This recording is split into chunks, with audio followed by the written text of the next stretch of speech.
Una sa lahat, gusto ko munang batiin ang lahat ng mga kababayan natin, lalong-lalo na mga OFW sa buong mundo. Happy New Year! Happy New Year!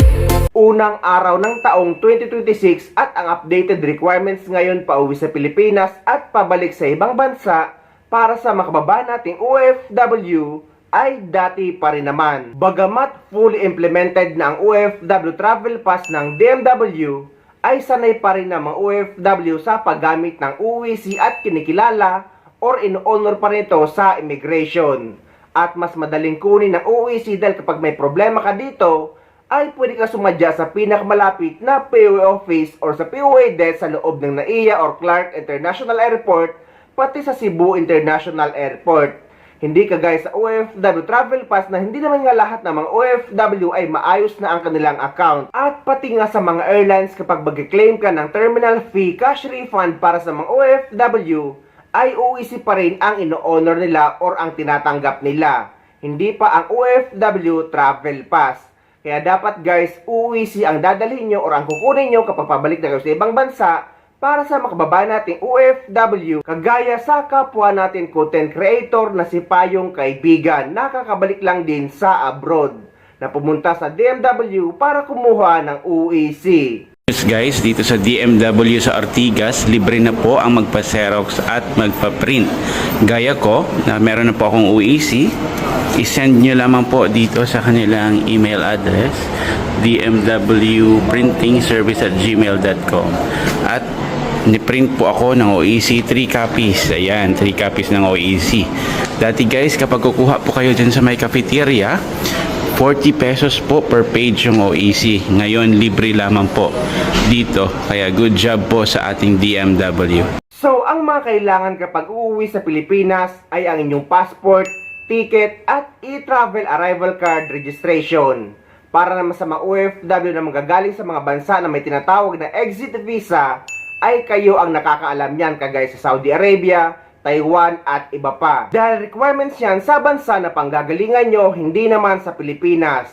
Dahil dito sa United Arab Emirates at sa iba pang mga bansa, wala naman tinatawag na exit visa kapag uuwi kayo sa Pilipinas. So, ang kailangan pa uwi sa Pilipinas ay ang inyong passport, ticket at e-travel arrival card registration. Kailangan nyo mag-register sa e-travel 3 days bago ang flight nyo. Pero pwede kayo mag-register kahit anong araw basta sa loob ng 3 days bago ang flight nyo. Dahil may mga OFW na binibigay ang ticket ng kanilang employer sa mismong araw ng flight nila at nasa airport na sila. So kahit nasa airport kayo ay pwede pa rin kayo mag-register sa e-travel hanggat hindi pa kayo nakakapag-check-in. Additional requirements naman para sa mga OFW na may employment changes.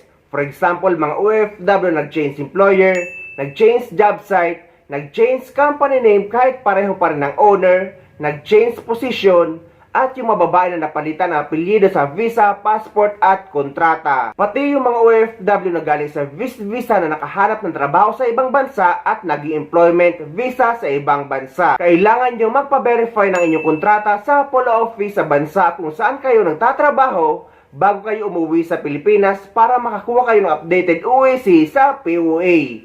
Dahil guys, kapag wala kayong polo verified contract na umuwi kayo sa Pilipinas na mayroon kayong employment changes, ay posibleng hindi kayo makabalik. Ngunit sa mga dati ng documented OFW, meaning dumaan ka sa DMW, PDOS, OWA at sa mga manpower agency na pumunta sa ibang bansa at dati na kayong may UEC at uuwi, babalik muli sa parehong employer. At yung mga OFW na dati na nakapag-verify na kontrata na isa sa mga nabanggit kong may mga employment changes. So kapag nakapag-verify na kayo ng kontrata noong uwi nyo or last uwi nyo at uwi muli kayo ngayon at babalik muli sa parehong employer, ay hindi na required ang panibagong polo verified contract dahil pwede na kayo makapag-acquire ng UEC exemption online or sa inyong PAPS BAM account. Kung hindi naman kayo marunong mag-acquire ng UEC exemption online, ay pwede kayo sumadya sa pinakamalapit na POA office sa lugar nyo or dumaan sa POA desk na matatagpuan sa loob ng airport.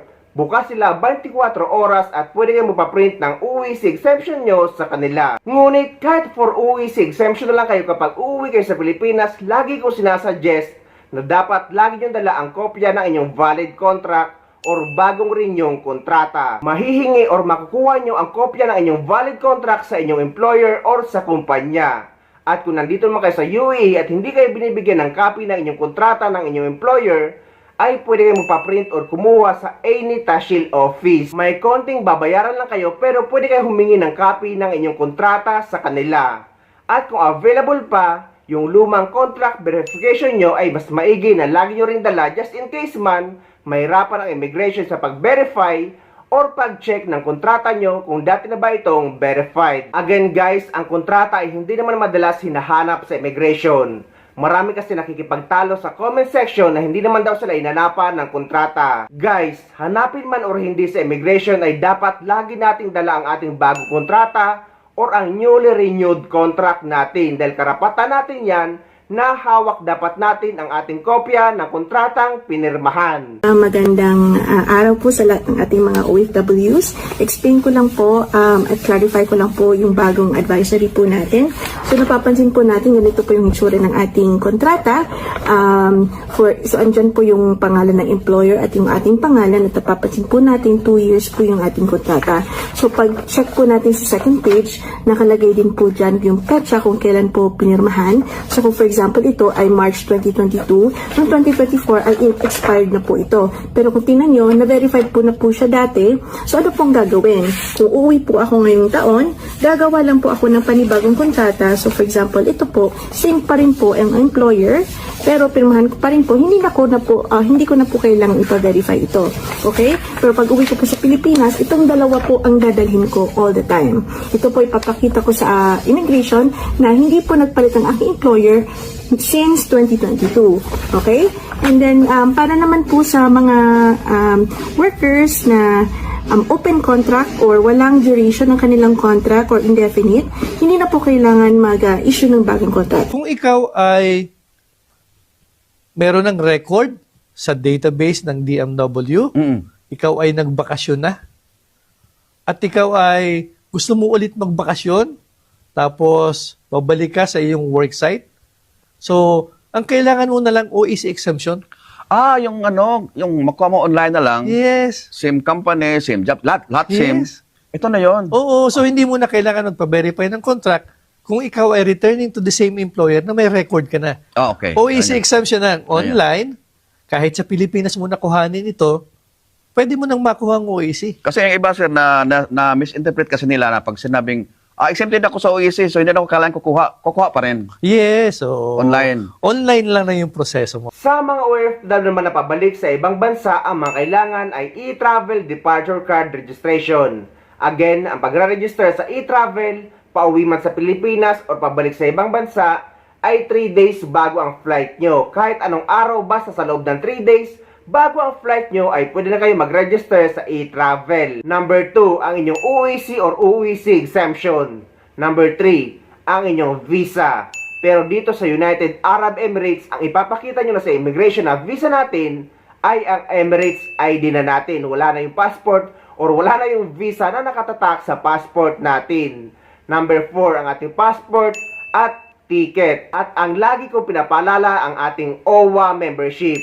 Guys, dapat lagi tayo nagre-renew ng ating OWA membership kada 2 taon. Dahil ang OWA membership ay insurance natin yan, mga OFW, just in case man may mangyari sa atin habang nagtatrabaho tayo dito sa ibang bansa, ay at least hindi mapapabayaan ang maiiwanan sa Pilipinas. Nakakalungkot man ang reality na may makukuha lang ang isang OFW or madalas na may makukuha ang isang OFW kapag may nangyari or kapag may buhay na kinuha. Kaya dapat at kailangan talaga na nagre-renew tayo ng ating OWA membership. And bago po bumalik abroad, huwag kalimutan na i-update po yung ating OWA membership. Ayan. Ngayon ay 1,472. Valid na po yan for 2 years. At ito po yung mga requirements, di ba? Kailangan yung valid passport, valid employment contract, OEC, confirmed ticket, visa, and yung OFW information sheet. Ang membership contribution po ng OWA ay $25 since 1982 po. hindi po naiba ito.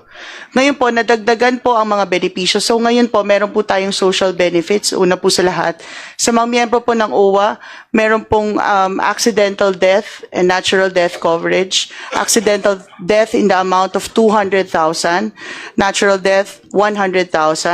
Meron pong burial benefit na 20,000. Ito po yung sa parang mala insurance coverage po ng OWA membership. So, yan ang mga requirements pa uwi sa Pilipinas at pabalik sa abroad ngayong January 2026. So again guys, Happy New Year sa lahat! Happy New Year. Two hearts that stay